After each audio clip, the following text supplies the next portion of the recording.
You ask Tiger to solve. This deals with linear equations with one unknown. The final result is x equals -1/2. Let's solve it step by step.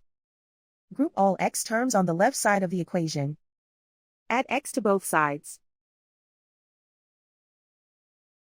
Group like terms. Simplify the arithmetic. Group like terms. Simplify the arithmetic. Group all constants on the right side of the equation. Subtract 3 from both sides.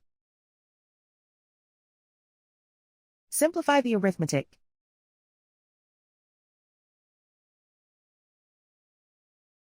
Isolate the x.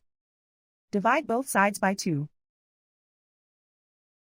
Simplify the fraction.